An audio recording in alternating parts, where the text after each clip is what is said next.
Banff and Jasper National Parks in the Canadian Rockies are wonderful places to visit, but planning a trip to these gorgeous places can be frustrating because there's a lot you need to know before you go. In this video, we'll cover all the basics like what to do and where to eat and sleep, as well as some special tips on the way. We're Matt and Cheryl, and the whole purpose of our channel is to help you have an amazing trip. And so today we're excited to share with you our successes and maybe more importantly, our failures on our big road trip to Canada. And we're going to be joined by some of our friends from Canada that will lend a lot of their expertise from all of their travels. All right, so first let's just give you an overview of what Banff and Jasper National Parks are. They are in the province of Alberta. Banff is located about 4 hours north of Glacier National Park in Montana. Jasper is located another 4 hours north of Banff National Park. The closest major city to Banff is Calgary. Calgary has an international airport. Calgary is actually a fairly large city for a city out on the plains. It has over 1 million people and is really a beautiful city actually. And so most people who are visiting Banff by air are going to fly into Calgary. Banff and Jasper are actually both cities and national parks. This is quite unusual for American national parks, but in Canada it seems to be the norm. There's Banff Town Site, and it's located within the much larger Banff National Park, and same with Jasper. Jasper Town Site located within Jasper National Park, which is even larger than Banff. So those are kind of the hubs of activity in those national parks, but then there's many gorgeous lakes and other activities and canyons that are spread throughout the parks.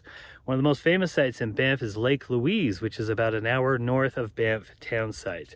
Lake Louise and Moraine Lake sit next to each other. We're going to discuss those in more detail later. Finally, the Icefields Parkway Scenic Drive is the road that connects Banff National Park to Jasper National Park. This is a gorgeous 4-hour drive that goes through the Canadian Rockies with just towering mountain peaks on both sides, beautiful lakes, incredible viewpoints, and many wonderful activities. Fun fact, there are hundreds of glaciers and lakes and rivers that go through Banff and Jasper National Park. That beautiful turquoise water that people see, that's the reason why they want to go. It actually happens through something kind of cool.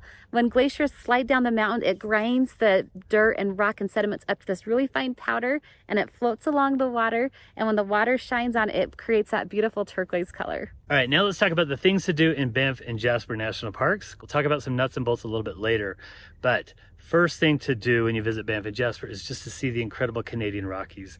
The Canadian Rockies are part of the Rocky Mountain chain of mountains there, but they are a little different than the American Rockies. The American Rockies just a little bit more rounded off, a lot of them carved by water, so the valleys are a little steeper. The Canadian Rockies carved by glaciers. That means you get U-shaped valleys with spectacular peaks. The thing that really blew us away about the Canadian Rockies is you're just surrounded by them. One of my friends described it like the Tetons, only everywhere. Next up is the Banff Town Site. Banff is such a cool little town, and there's a few things that I think you need to go see because we really enjoyed it when we were there. So the first thing is to go to the Cascades of Time Flower Garden. It is filled with so many variety of flowers. And this is a manicured garden. We were kind of talking at lunch how we think it might be paying homage to some of Canada's British past, like this, like an English tea garden. But this is a beautiful garden with some stone walkways, there's waterfalls, and just so many colors and varieties of flowers. And something that we did is we packed a picnic lunch and ate under the shade of a gazebo. It was just the most charming time. Next is the Banff Park Museum. It was the best exhibit of taxidermy I've ever seen. No one does taxidermy like the Banff Park Museum. I have never seen so many stuffed animals. There's birds, bears, mountain sheep, fish, all sorts of cool things in there. They've got a great little program for children to kind of look around and look for animals. I was fascinated in this place and I loved it. The next is the Cave and Basin. This is it. This is where Banff all began. We are at the Cave and Springs Historic Site. And this is really cool. I think a lot of people think of this as kind of an afterthought, but Banff actually started because a hot spring was discovered here. And back in the 1800s, people really believed in the healing powers of hot springs. And some people today still do, but back then this was all the rage. I thought it was super neat. I loved it because you could see the geothermal feature inside and outside, and they have rangers there explaining it. And then the last thing there is to do is just to walk around town. This is a tourist town with lots of fun places to eat, window shop. I mean, there's just some fun energy in that town. And of course, you're tucked in those amazing mountains. And so you've got great views, and it's just a fun spot to kind of chill in the evening. So there are actually some really spectacular hotels in Banff and Jasper National Park. Now, last year, Cheryl and I stayed at the Prince of Wales Hotel in Waterton Lakes, underrated little national park there, by the way. And that was gorgeous. It's just perched on the hill and overlooking the lake. And we thought it couldn't get any better than that. And our Canadian friends, Kyle and Teresa, who you'll meet in a minute here, they were like, oh yeah, is that one of those lesser hotels down there in Waterton Lakes? Because Banff and Jasper, they go all out. So the Fairmont Banff Springs Hotel is perched on the edge of Sulphur Mountain and overlooks the Bow River and the valley below, and it is incredible. It's called the Castle of the Rockies. It'd be really cool to stay there, but that's a little out of our budget at $1,500 a night. The other kind of castle in the Rockies is Lake Louise, the Lake Louise Chateau, which sits just right perched on the edge of Lake Louise. The ones in Jasper, there's a Jasper Park Lodge that's much more understated. It's more of a lodge, a little bit more rustic than the castles in Banff. Next, I want to talk about some really cool canyons. There were two that we especially enjoyed. And the first one is Johnson's Canyon. I've never seen anything like it. Okay, what do you think so far? This is amazing. It really feels like something out of a storybook. It's very beautiful. The trail has like metal bridges that are bolted into the rock. And so as you're walking along, this is a narrow canyon. You've got the river right below. You see a few different waterfalls, and it is so unique and beautiful. We traveled with both sets of our retired parents and with our children that are kids and teens.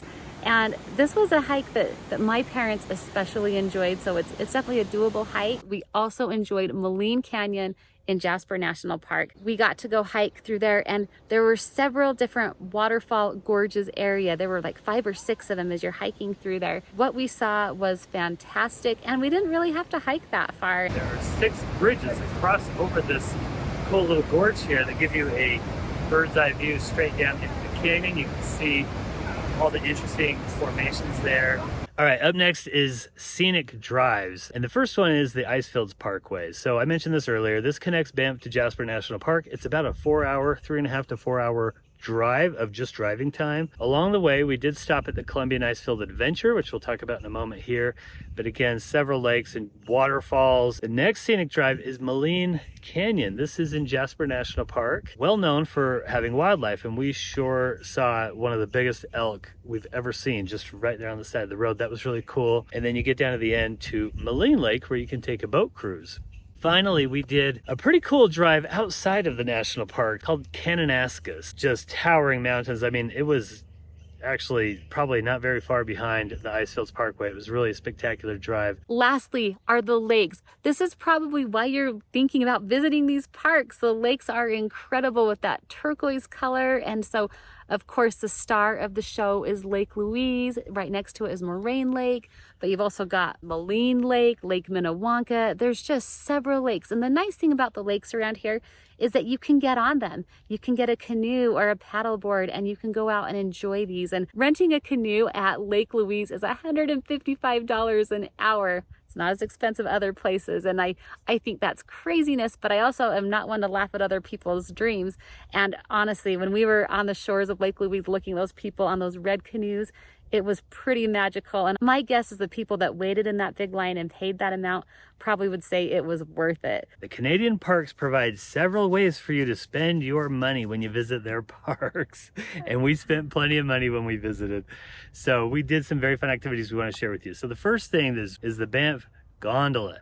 This gondola takes you to the top of Sulphur Mountain with what we think are some amazing panoramic views, But you notice on the morning we got up to ride the gondola, there were clouds in the sky. And there was a lady that was kind of walking around the line as we were waiting to board the gondola.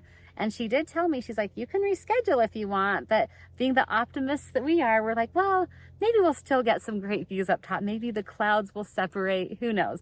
But we took the gondola up to the top, and it was so dense up there. We were literally in a cloud. We could see the little wisps of the clouds floating by, like right before our eyes. And it was really disappointing because we were wanting to see those cool views. However, we still had a great experience up there because there's like restaurants and gift shops and a movie and then the boardwalks. Yes, me and my sons walked around the boardwalk for quite some time, and we did get a few little glimpses of the valley. It would have been better if we would have gone on a day that wasn't cloudy. Next up is you can actually get on the beautiful Bow River on a river rafting, and we did that. We caught it. It was something everyone enjoyed, grandparents, kids. We were on that turquoise water looking up at the incredible mountains. It's just a short scenic float, maybe 2 hours. Some incredible mountain views, and what I liked about it was that there was a variety of views along the way. Okay, now the next thing is to do some boat cruises. So there are two that I'm aware of in the park. One is Lake Minnewanka. That's actually the only one in Banff National Park. And the one in Jasper National Park is Moline Lake. So we ended up doing the one at Moline Lake in Jasper, and this was an absolute fan favorite. Everybody loved it. It was a very special experience. And what was so special about the cruise is it gets you deep into the mountains there, where you can see what they call the Hall of the Gods, which is just, man, beautiful mountains on each side of the lake. The boat captain was great. The tour was great. We got to see Spirit Island. It's one of the most photographed spots in Jasper, and it was something really special. We loved it. There are a couple of activities that we didn't get to do ourselves, but our parents did because everyone has different interests. And so my parents chose to rent an e-bike, and we were staying in the town of Canmore, and there's a great trail that connects Canmore to Banff. And they rented their e-bikes, they rode into the canyon. They loved that when they got to Banff, they didn't have to look for a parking spot. They just parked, walked around. They saw a bear. And they saw a bear, yes. I mean, that sounds scary, but they said it was enjoyable. But riding bikes throughout those mountains, wow, what a great opportunity. And what did your parents go do? They did a blue bus tour. So Glacier National Park is famous for these red bus tours that go over the Going to the Sun Road. And Banff offers blue bus tours that take you around the mountains there and around the park. Man, my parents loved it. They said it was a very fancy, like a really nice bus inside. They were busting out the wine glasses with their sparkling cider. Yes. Yeah, like the old school experience of like old time days when travelers were super rich. That's that Canadian upper class experience of visiting the national parks. And so they just had a great time, and they got to some amazing views. So those are two ideas for you if you're visiting. We actually were going to do a food bike tour in Canmore. That got moved to Edmonton. We ended up doing it at Edmonton, but that is a really cool experience where you're biking and eating. Sightseeing and eating and getting some exercise was awesome experience that we highly recommend. Okay, and then finally, one of the most famous activities to do in Banff and Jasper. This is the Colombian Icefield adventure. This is where you ride a huge monster truck bus up onto a glacier. Now, we thought this was going to be a super overrated experience. We actually thought this could be like a tourist trap, and we ended up really enjoying it. Everybody in our family loved it. There was just something different about being up on that glacier. Everybody was excited to be there. It was kind of a cool thing, the crunchy snow underneath your feet, the crystal clear water running through that you can drink out of your cup. We really, really enjoyed this experience. We did a whole nother video on this, so if you want to see that experience, go ahead and watch that. On our playlist, we have several videos we filmed while we were there, and they might answer specific questions or show you some cool activities you might be thinking about. So check that playlist out. I think it'll be helpful. That does include the Glacier Skywalk as well, which is like a see-through bridge that you walk out onto. Pro tip here for buying these excursions is that they package these together online. So if you buy them in advance and buy them as a package, they're significantly cheaper than if you're buying them on the day of, a la carte.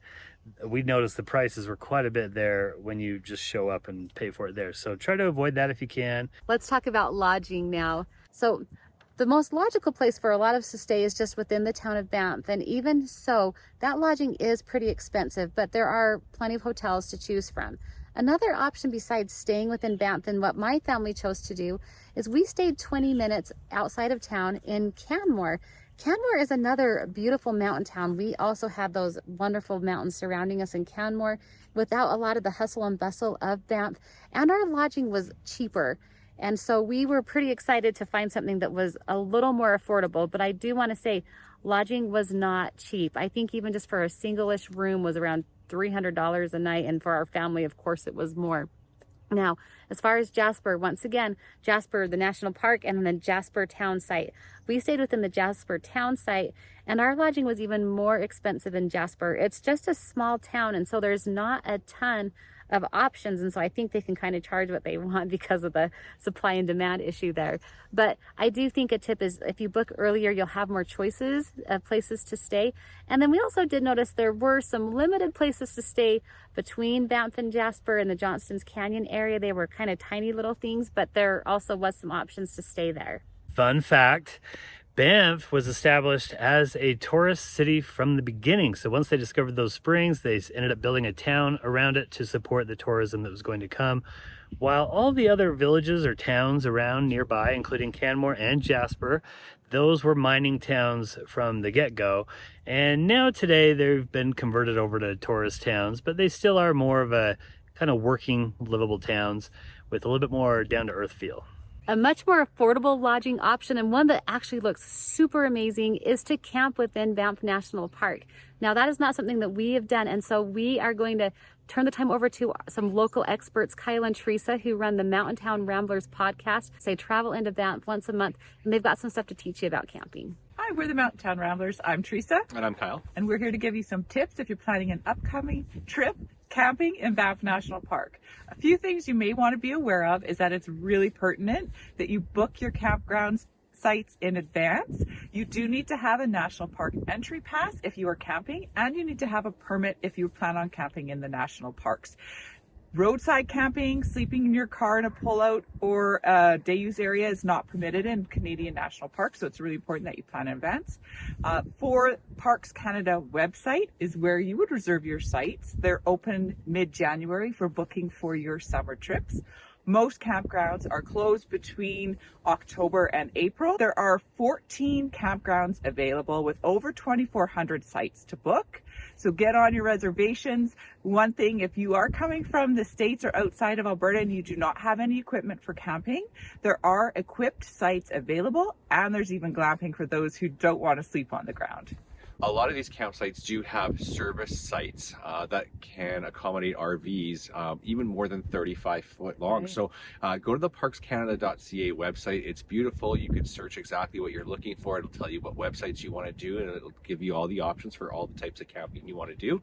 And reasons that you might actually want to go camping instead of staying in a hotel. Like, it is beautiful. It is. In Banff. It is amazing to be outside in nature, seeing everything around you. It tends to be cheaper than hotels. Way cheaper. Yeah, and it just gives you a different experience. It's sociable. You'll get to meet some of the people that you're camping with. So I really enjoy the camping. Some of the downsides of weather in the mountains can be really unpredictable.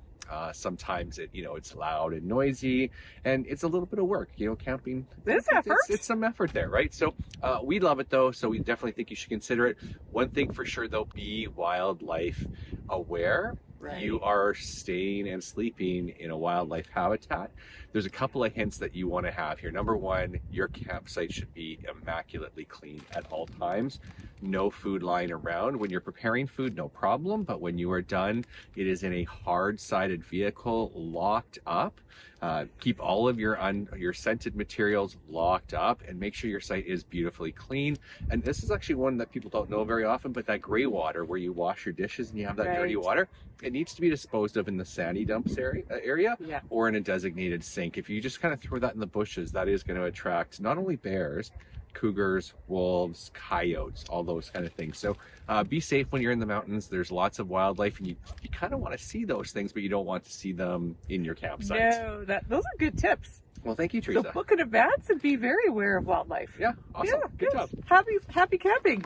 Next up, let's talk about food. Now, when our family traveled, we like to try to save money because it's expensive to feed a family of 6. So you will be much relieved to know that there are grocery stores in both Banff and Jasper town sites, and we did picnics every day. We usually ate our breakfast at our hotel, we ate a picnic, and then we would try to go try some local food at least once a day. And so what we did is we tried the Bear Paw Pub in Canmore, and they had the most delicious tater tots. It was American food with burgers and fries, and you could get a beer if you wanted one. So that was really good. We also tried to sample some actual Canadian specialties, and so we got into the beaver tails. Oh my gosh, there's beaver tails all over the place. They're delicious. You can do fruit on them, Nutella, chocolate. That was a favorite. Our kids actually said those are better than donuts.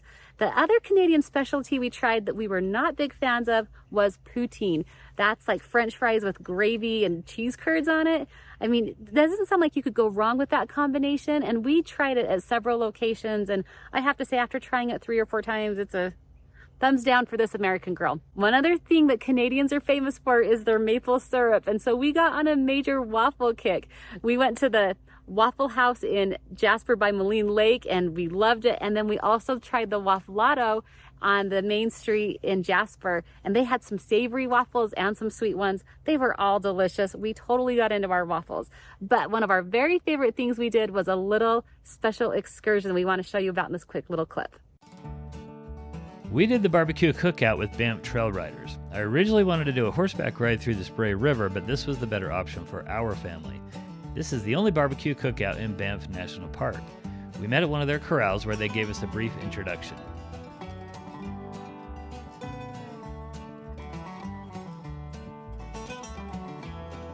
Then we hopped on the wagon and we were off. It took us a few minutes to get out of the town, but we were soon riding along the Bow River with awesome views.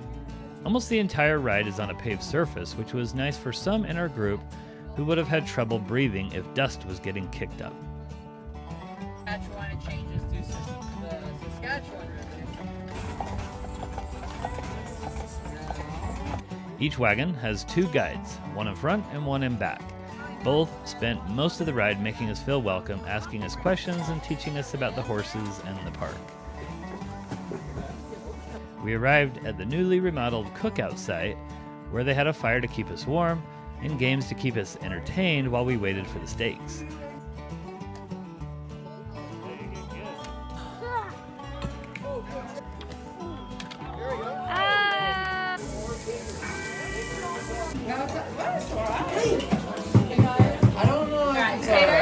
Dinner was good and the venue was awesome.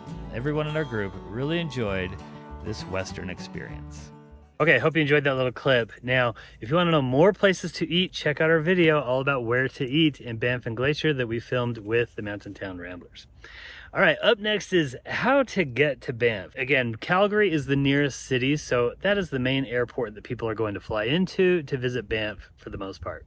It's about an hour and a half away, and so you fly into Calgary, drive to Banff. It's a really nice and easy way to do it. Other places that you might visit from on a road trip or that you might drive there from is Vancouver. So Vancouver to Jasper and Banff is along Highway 1. This is the Trans-Canada Highway. This is kind of a popular little road trip. We have not done that, but would certainly love to do that sometime.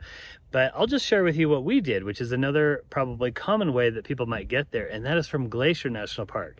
So if you're out here out west visiting and you're visiting Glacier National Park, Banff is 4 hours away. So what we did is from Glacier, we hopped across the Canadian border and visited the other side of Glacier, which is Waterton Lakes National Park. We think a very underrated national park. From Waterton Lakes, we drove something called the Cowboy Trail to Calgary. So Alberta has this Old West thing, or this cowboy culture. And so the Cowboy Trail, as it is called, is a really pretty drive. It kind of goes through the plains with the Rockies there off to the side.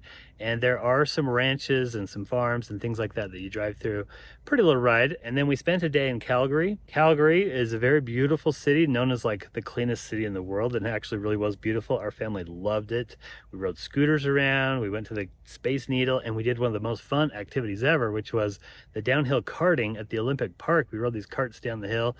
Very fun place to spend a day. From Calgary, we drove the hour and a half to Banff, and we spent about 5 days in Banff National Park, and we thought that was a pretty good time. You could scrunch it down to fewer than 5 days if you wanted to, but it really gave us time to just kind of bask in the mountains there. We really loved it. And then from there, we drove up to Jasper, and we spent 2 days in Jasper National Park.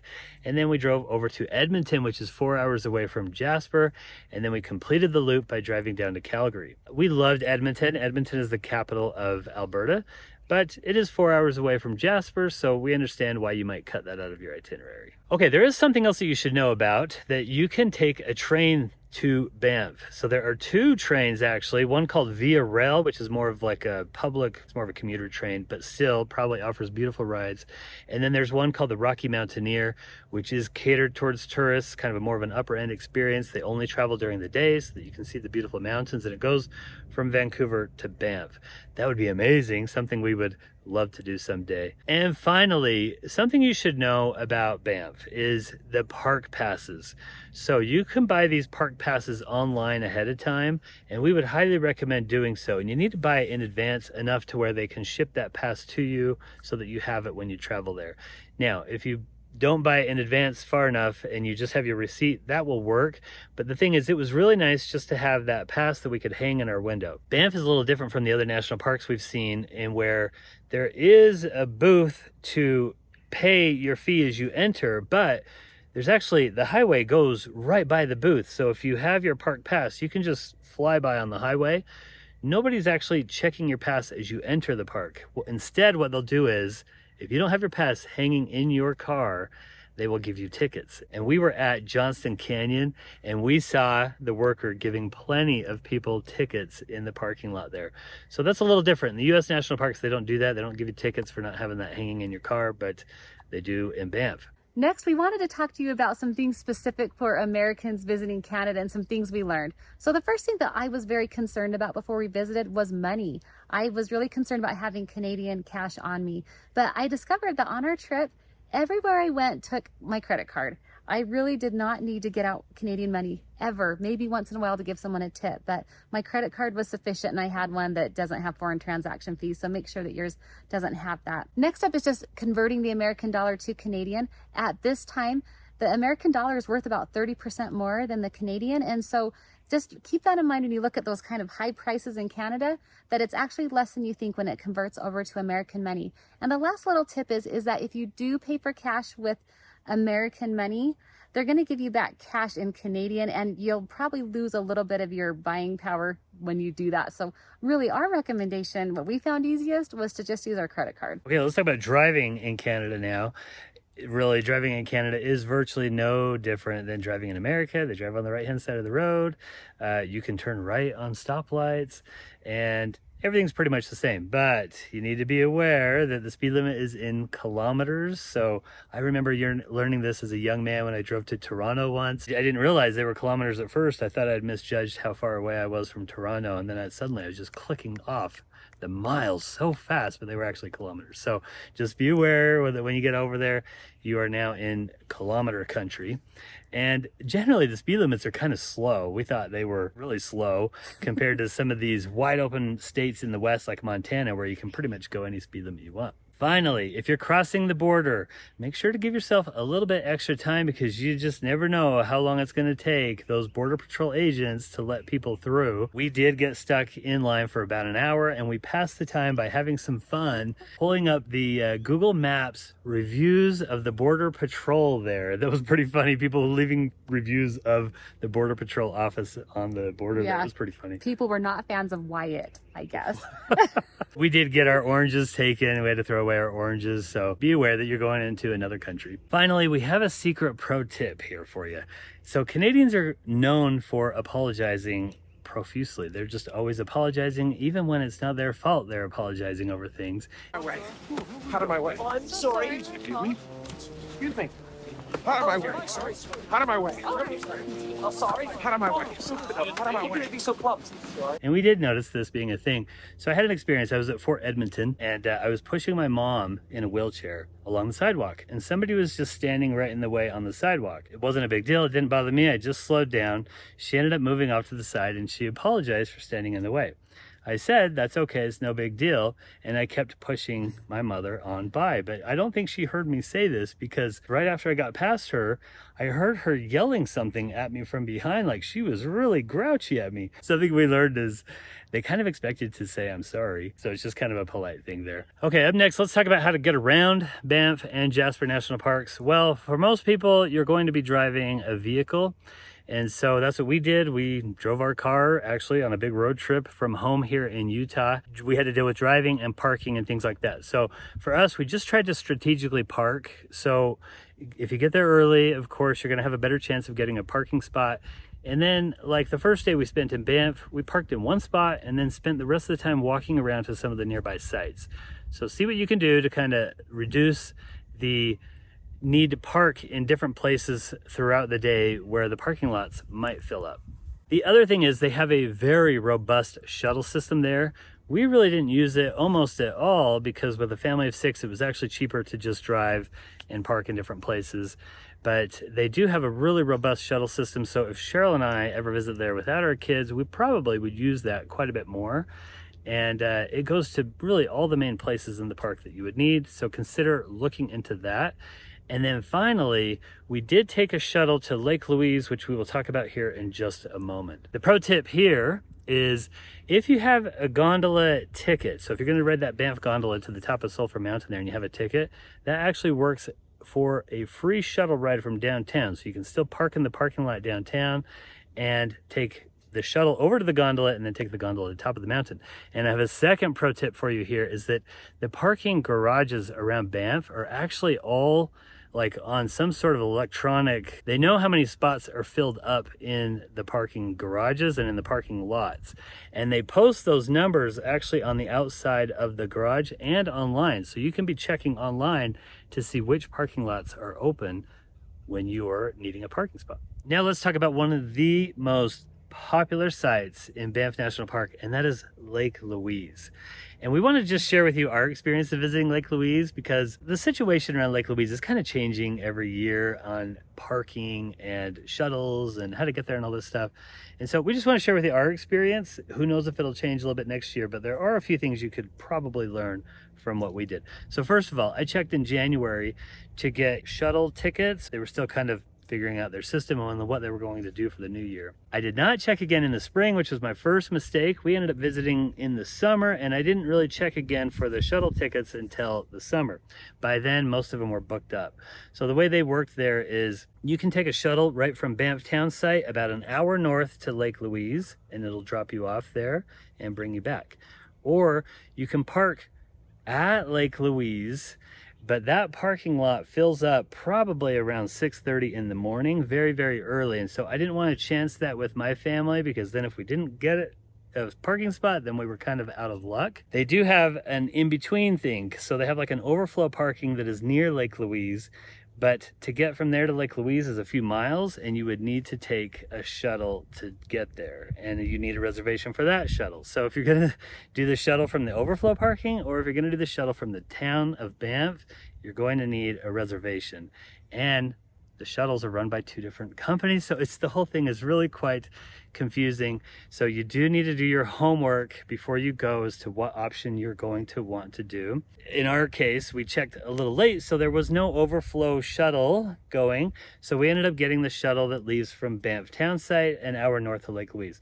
And honestly, that actually was kind of nice because it was nice to just have that whole hour ride to relax with our family. The shuttles were very nice and comfortable, but there were a few issues. So we assumed that we'd be able to park when we got into Banff. In fact, wherever they told us to park was at Banff High School. But what we didn't know is that Banff High School does not have a parking lot. And so we were just driving around looking for a spot to park. We tried to park in one of the garages and our Sequoia was too tall, so we couldn't go in the garage. And so we ended up parking on the street, and as we're walking away, we noticed a little sign behind a motorhome that was parked on the street that said, "You can't park here." But we're like, we're gonna miss our bus. We just gotta go. It's a chance we have to take. And so we scuttled over. We barely made it to our shuttle and got on. But unfortunately, our parents were not quite as quick as us, and they weren't able to get on the shuttle because they had a standby line that they started loading people that were on standby 15 minutes before the bus left. So even when our parents showed up before the bus left, they wouldn't let them on because the standby line had gotten priority after that window. So basically, they were total rule Nazis on this thing. Of course, we were late. It was our fault. We get that. But yeah, they showed up before the bus left, and there were spaces available on the bus. Still wouldn't let them sit on the bus. They made them go to the standby line. Yep. So anyway, we get there an hour before our parents. We wait around. By the way, they catch the next one, but it's the scenic route. So their bus ride's like an hour and a half instead of an hour. Then we arrive, and oh my goodness, I have never seen so many people. Like, this is like in nature. In nature, yeah. This is like Main Street on Disneyland, but in front of a lake. And I've never seen so many international visitors, which is pretty magical because you're seeing people from all over the world. And my first thought was I was stressed out because it was so crazy and crowded, and we got separated from our group. But then as I sat there and looked around, and like I said, I noticed, you know, our friends from all over the world, I thought, this is pretty special. You don't see all these people in one spot ever. And everyone was smiling and taking pictures and yeah, just, they're so happy to they be were, there. yes. And that was like, I'm like, you gotta change your attitude. This is amazing. Even though it's crowded, this is cool. And so, you know, we started taking it in. Once our parents got there, we immediately caught the shuttle to Moraine Lake because the shuttle to Moraine Lake closes earlier than the shuttle at Lake Louise, and so we wanted to make sure we saw it. So we rushed over to Moraine Lake. We got to climb up the rock pile and view Moraine Lake. It really is one of the most beautiful places I have ever seen in my entire life. And our whole job is we help people travel to the mountains in the West, and we've seen some beautiful things. And I cannot think of too many things that are on par with this. Pictures made me want to go, but then when I got there, it was just like, wow. And so we get to Moraine Lake, we catch the shuttle back, we start hanging out at Lake Louise, and then the mountain showers come. And it was a downpour. And those snobs that run the hotel will not let anyone in there. And so everyone is just stuck with like trying to like huddle under trees, which I know is not good in a lightning storm, but there was no shelter. It was so freezing cold. Luckily I packed some like disposable ponchos, yeah, which were sort of helpful. But that was one thing we did right. Okay, so yeah, that's a good tip. Victory there. there. Yeah, that yes, was a big deal. But it was pretty intense, and people were hightailing it to catch that shuttle back. And there was a little bit of shelter at the shuttle stop, so people could wait underneath there. Oh, and then we were scared our car was going to get towed because we'd parked illegally. And yeah, the whole time. Which, in the end, I did get a parking ticket, and it was only slightly more expensive than just paying the parking rate would have been for that day, so that's kind of funny. But we're not encouraging illegal parking. No, we are not doing that. Just park. We tried to park, and we couldn't get in the garage. Okay, but another thing we did right, we took a picnic there. Okay, now when I got off the bus at Lake Louise, the guy said, well, how long are you here for? One of the workers. And I said, 8 hours, because that's when the only shuttle times were available to get there and to go back. Yeah, I had to schedule both of those. And so I said 8 hours. And he goes, 8 hours? Nobody visits for that long. I'm like, well, that's all the times they had. So we were there for 8 hours. And actually, we were glad we were there 8 hours. So we all kind of ran for cover for the storm. But then, you know, we're pretty familiar with mountain storms. They come in pretty quickly and then they blow over pretty quickly. So that was another thing that you did right. Now, I ended up going back early with my kids and my parents they were kind of worn out from the whole day. But Cheryl stuck around with one of our older kids and her parents and had a magical evening. And then it was magical because the crowd had cleared out, and then this beautiful rainbow came. The walk around the lake was beautiful, and oh man, it was magical. And I still give Lake Louise a 10, even though we made like every tourist mistake in the book. My hope is that you've got your notepad ready and you're like, okay, don't do what Matt and Cheryl did here. Because I think you can do this a lot better than we did our first time. Although I feel like, wow, those mistakes just help you do better, and they also make your trip more memorable. The more miserable, the more memorable. So just a couple of takeaways on this. First of all, you know, you kind of have to just take the crowds as they come. So one of my followers on Instagram, she went to Trevi Fountain in Rome, and I told her, oh, I love Trevi Fountain, even though it was crowded. It was so amazing. You know, we loved it. She had a good little line. She said, yep, you just take it as it comes. You know, you visit these places and you get what you get, right? And so if you don't want to go around crowds, don't go to Lake Louise. But if you want to see some beautiful nature, then you just have to kind of take it as it comes. The other thing is arrive 30 minutes before you think you should arrive at places. So not 30 minutes early. We arrived 30 minutes early. Arrive 30 minutes before you think you should arrive. Yeah, because so much of our stress could have been prevented if our parents hadn't missed the shuttle, had we not been so stressed because we couldn't fit our car in the parking garage. I mean, or worrying about our car being parked illegally, just showing up early. I mean, the stress level would have been like 25% of what it was. And I wanted to just mention, along with the crowds, really embrace the energy in the air. I know a lot of times we go to nature to be alone, and I get that. But just realize that you can't control that other people love that place. And so just think of it as a movie premiere. You're there with people that love the same thing you do, and everyone's excited about it. And it really is a special experience to see people celebrating, seeing something new all together. It's really pretty fun, as long as you go there with the mindset that that's what it's going to be like. Now up next is when to visit Banff and Jasper National Parks. We are gonna bring in Kyle and Teresa, the Mountain Town Ramblers, again, and so they're going to share with you when to visit. We know for sure that these mountain parks are the busiest in the summer season. You're going to find that there's lots of people. It's very crowded, especially in Banff, but it's also one of the most wonderful times to visit because the weather is perfect. It's generally warm and dry in both parks in the summertime. Everything is open. You've just got access to all the amenities. The restaurants are great. Everything is wonderful in the summer in Banff, except for you are going to have to deal with those crowds. In Jasper, a little less crowded than Banff for sure, but it is absolutely going to be the busiest time of the season. But you're going to be able to enjoy all of the outdoor activities. All of the hiking trails will be open. All of the water sports, the kayaking, the water paddleboarding, all of those water sports are really, really fun in the summertime, and really the only time that you can really access those. Teresa, why don't you tell us about the fall season? Fall is my very favorite time to go to both Jasper and Banff. The weather is still really warm and beautiful. You get the blue skies, warm weather, but without the crowds, and tend to get lower pricing as well for hotels and accommodation in the off season. The trails are still open all the way up until mid-October. So you do get the benefit of having the outdoor recreation that you do in the summer, just you don't have to fight with all of the crowds. So fall for sure is my favorite time. Plus the foliage makes everything look so beautiful. But speaking of beauty, winter, I think, is also really beautiful and majestic to go to the mountains. There's nothing more beautiful than the Canadian Rockies when they're covered in snow. And a lot of people flock to these beautiful parks in the winter because you have access to skiing, snowshoeing, snowboarding, cross-country skiing, and of course, ice skating on those beautiful frozen lakes. There's nothing better, in my opinion.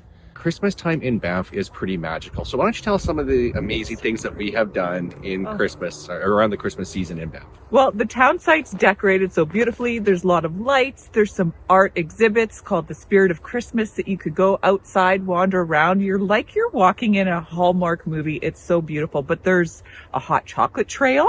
Yeah, Hot Chocolate Trail was amazing. Dozens of restaurants that have their version, adult and kid-friendly versions of a hot chocolate. You probably can't do more than one or two of those a day, but I mean, it doesn't mean you couldn't have some every day. It's a lot of fun for that one. So fun. Lots of art. So beautiful art displays in some of the public gardens and public park areas.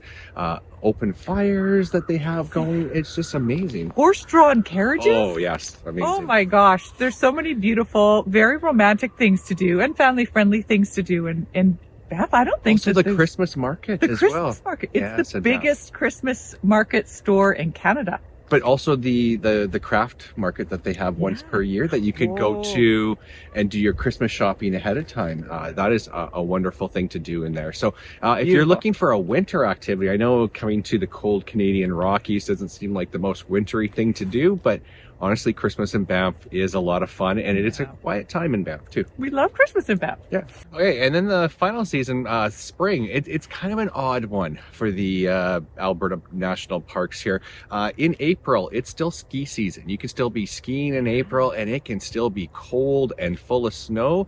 But in June, if you're having a nice warm spring, you can be back up on those hiking trails, doing the high mountain passes and doing all those things in late June. So it's a bit of a mixed bag in spring for sure. Be prepared for all weather conditions, and also be prepared for kind of muddy conditions, especially when you get off the beaten path there because of the melting snow. Be aware of all of the avalanche conditions and things like that in the spring as well. But it's a great time.